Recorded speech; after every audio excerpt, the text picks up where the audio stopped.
میرا YouTube channel ہے جس پر میں فیشن کے حوالے سے ویڈیوز اپلوڈ کرتی ہوں اور خواتین کی تصاویر بھی استعمال کرتی ہوں. کیا یہ جائز ہے؟ اس کی کمائی حلال ہے؟ نیز بیک گراؤنڈ میوزک کا کیا حکم ہے؟ ہاں، بڑا مشکل سوال انہوں نے پوچھا ہے. خواتین کی جو تصاویر آپ اپلوڈ کرتی ہیں نہ کریں تو زیادہ اچھا ہے، لیکن سوال پیدا پھر فیشن کے بارے میں بتایا کیسے جائے گا. تو میں آپ کو مشورہ دیتا ہوں، دیکھیں جوان عورت اور پھر فیشن کے بارے میں آپ کر رہی ہیں تو ظاہر ہے وہ لڑکیاں بھی خوبصورت ہی ہوں گی جن کی تصویریں آپ اپلوڈ کریں گی، پھر ان کو فیشنیبل بنا کے اپلوڈ کریں گی. تو یہ ساری چیزیں مل کے اس کام کو ناجائز ہی کی طرف لے کے جا رہی ہے. ایک تو چلے چہرے کا پردہ جو ہے وہ عام حالات میں تو حکم ہے، لیکن وہ اس میں کسی ضرورت کی وجہ سے گنجائش دی جا سکتی ہے کہ عورت اگر چہرہ کھول لے، کوئی ضرورت ہو، کوئی واقعی ضرورت ہو. لیکن فیشن کی اجازت کہ فیشنیبل چہرے جوان لڑکیوں کے آپ یوٹیوب پہ اس کی نمائش کریں، تو اس نمائش کو تو بہرحال میں سمجھتا ہوں کہ کوئی بھی جائز نہیں کہہ سکتا. اس لیے آپ ویسے ہی اویئرنیس خواتین کو دے دیا کریں یوٹیوب چینل بنا کے، اور اس میں بہتر ہے کہ آپ اسکارف لیں.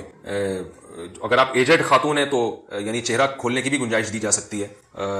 پھر آپ ویسے ہی آپ خواتین کو ٹوٹکے بتا دیا کریں خوبصورت رہنے کے. جیسے یوٹیوب پہ بہت سارے چینل ہیں جو مختلف قسم کی ٹپس دے رہے ہوتے ہیں، طریقے بتا رہے ہوتے ہیں، تو اس طرح کو تو کیا جا سکتا ہے، اس کی تو گنجائش ہے. لیکن باقاعدہ جوان لڑکیوں کے ان کے چہروں کی تصویریں دکھانا، کیونکہ وہ تصویریں صرف لڑکیاں نہیں دیکھیں گی، وہ تو مرد زیادہ شوق سے دیکھیں گے.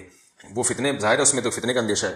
یہ جو یوٹیوب پہ جو اشتہار آتے ہیں نا، اس میں بعض لوگ کہتے ہیں اس میں بھی تو لڑکیاں آتی ہیں، تو وہ آپ کے مشورے پہ نہیں آتی ہیں، وہ تو گوگل ڈال رہا ہے نا، وہ آپ سے پوچھ کے تھوڑی ڈال رہا ہے. آپ نے تو اس کو ایڈورٹائز کی اجازت دی ہے. اب وہ اگر اس میں لڑکیوں کی اشتہار لا رہا ہے تو وہ غلط کر رہا ہے. لیکن یہاں تو آپ خود خواتین کی تصاویر کو پروموٹ کر رہی ہیں، خود ان تصاویر کا استعمال کر رہی ہیں، تو یہ ٹھیک نہیں ہے، یہ فتنے کا سبب ہے.